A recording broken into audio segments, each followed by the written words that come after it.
Hello guys, Sheena with Main Home Gardens. Hope you are having a beautiful Friday afternoon. Today I just wanted to come to you and just share something exciting for me with you.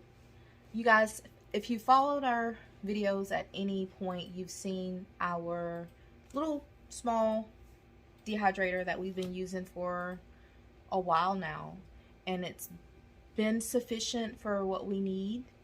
But most recently, we've noticed that the temperature has been too high, and some of our produce items have actually burned a little bit.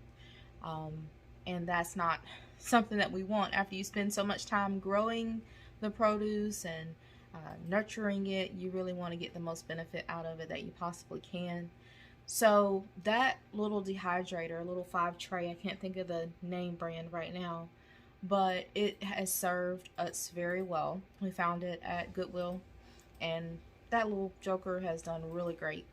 But now, and where we're wanting to go with our homesteading journey, we need something a little bit more dependable, something that's going to allow me to set the temperature for based on what I'm going to be dehydrating. So things like lemon balm, basil will require a lower temperature than something like lemongrass.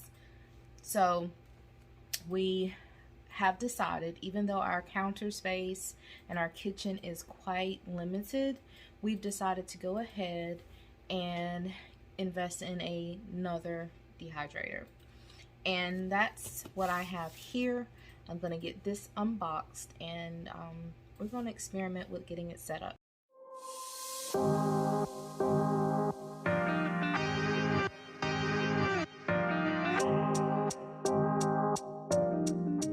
Oh, okay. This is going to require some assistance though.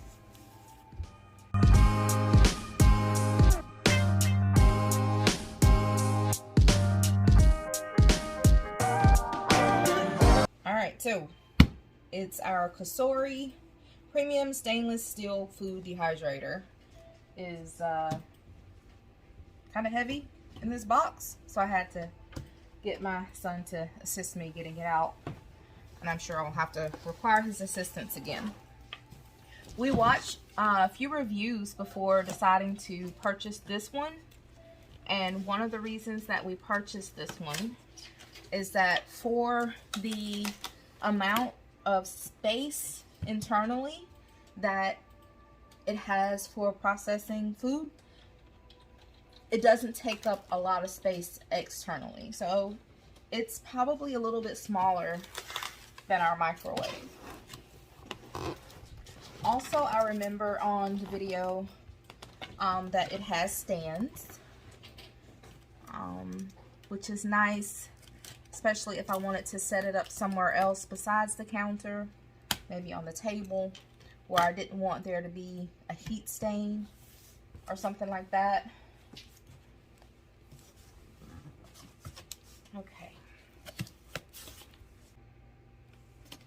Okay, so it's nestled in here very, very nicely. First thing we see is this cute little packet. I'm assuming it's probably cookbook, yeah, or wait. Our user manual, warranty information, and then recipes. So that's definitely going to come in handy, instead of having to go and Google, how long should I dehydrate basil? Or what temperature should I dehydrate basil? I can just go to this little handy cookbook here. Alright. We have some trays here. I believe these mesh trays are the ones that you would use for making like a fruit leather, aka fruit roll-up. I bought some extra of these as well. I'll show you that once I get this undone.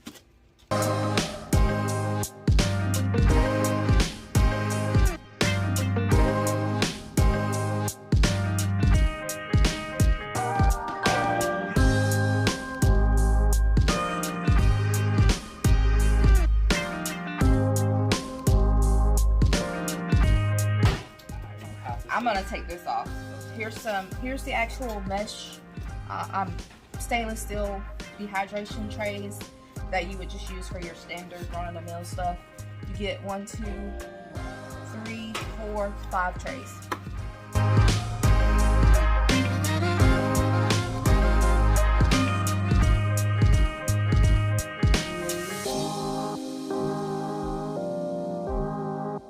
Okay, so here we are. Here's our Cosori Dehydrator. Opens.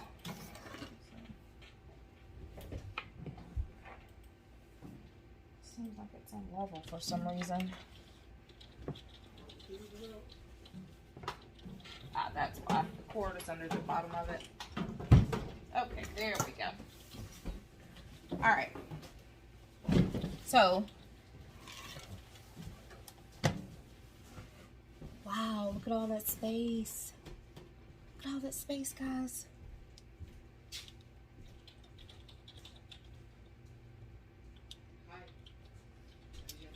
So, your trays would go in there. Let me just get them in.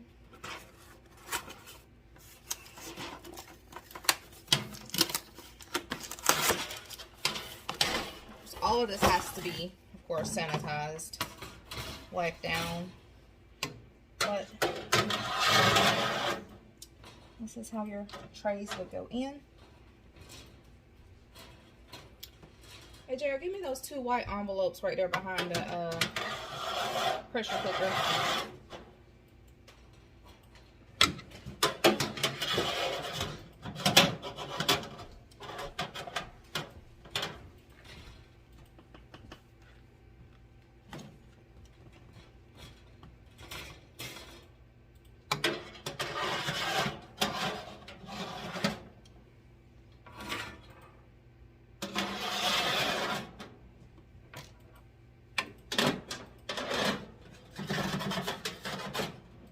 Alright, so there's your 5 trays.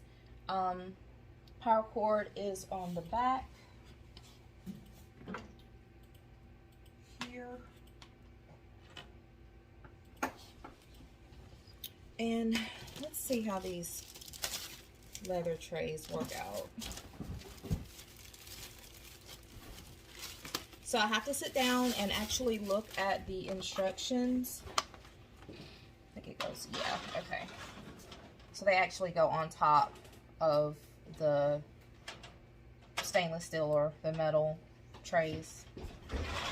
You would pour your leather and fruit sauce in there, and I don't actually know what the point of this little thing is. I have to research a little bit better. You more experienced dehydrators will already know the answer to that question, but as I am still learning, don't know yet. But that's where reading is powerful.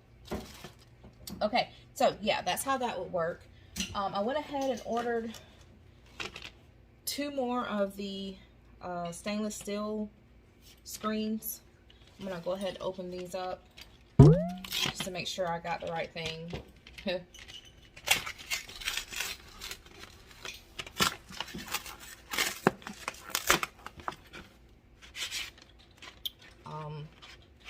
That's more of those other things that I don't know if I need or what they're for.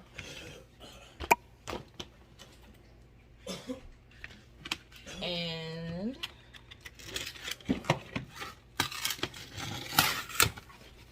okay. All right. And that's 2 more of the fruit trays. So I used to love fruit roll-ups. And the thought that I could just make these from, say, our own fruit, blackberries, nectarines, peaches that we grow ourselves, it's just strawberries, is so exciting. So that is just a simple unboxing of the Kasori Dehydrator. The first time we use this, we're going to bring you guys along and let you see the process of getting everything layered in, setting the temperature, time, and all of that, and then just seeing the final result.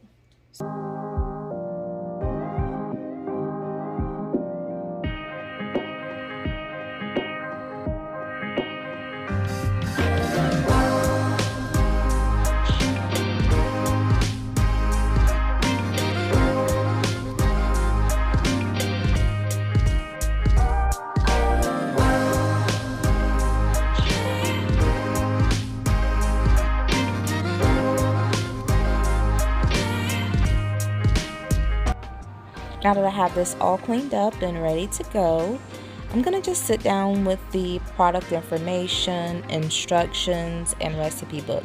Feel free to hang out with me. The product comes with a 1-year standard warranty, but you can extend your warranty to 2 years. Register your product online to get that 2nd year for free. So we're definitely going to do that. I also bought some type of protection package with Amazon. Not sure exactly how that works because I've never had to call one in on different products that we've purchased on Amazon, but we have it in the case that we need it. Okay, so we'll definitely go online and get the product registered. Let's look at the recipe book. Let's see.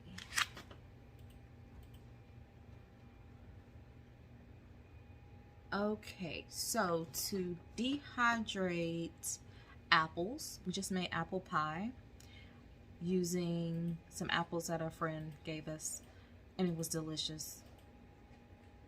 If I had a bunch of them, I would have liked to have made some apple rings to dehydrate, but dry time is 5 to 6 hours. I thought it was going to give a recommended temperature as well, but okay, here we go. For herbs and flowers, 95 degrees. For vegetables, 125. For citrus peel, 135. Fruit and fish, 145. Nuts and seeds, 150. Meat, root vegetables, and fruit rolls, 165. And I believe 165 is the highest temperature setting on here. It's really cool. I love the fact that it said fish because we visited a Whole Foods down in Destin, Florida, and my daughter found me, as she was venturing throughout the store, some fish jerky, and when we went back, they didn't have it anymore, and I have not seen it anywhere else. So I've said, you know what, I can make it in the dehydrator, but I wasn't sold on using the smaller dehydrator for it. This seems like it'll be a lot better. There's a lot of jerky recipes in here. There's this balsamic mustard beef jerky recipe right here. It looks like it would be fantastic for those that eat beef. Trying to see if they have a fish jerky in here. Whoa, they have tofu jerky. Oh, here, ooh. Okay, so lemon dill fish jerky. Oh, look. Right here. I bet that is gonna be good. Alaskan cod, lemon zest, olive oil, dill, garlic, and salt. And of course the dehydrated egg yolks. I've gotten mixed reviews when I look online about how people feel about dehydrated eggs. We have not gotten to the point where we have so many that we are trying to figure out a way to preserve them. We'll see when spring comes back around, but I'm leaning more towards water glassing than dehydrating. So I'm going to continue to look through our little recipe book and see if there's any more recipes that are of interest to me that I think our family would appreciate and benefit from. And we decided to put our Kasori on in the kitchen dining area on the bar. So this bar kind of separates the living space or the dining room from the kitchen area. And we don't eat at this bar often, but it is a gathering space. We're often standing here talking about the day or just hanging out. And I also want to mention that there is no power button on the Kasori. Once it's plugged in, it's plugged in. It's on. As far as, initiating dehydration, you would of course need to program it here, but that light stays on all the time.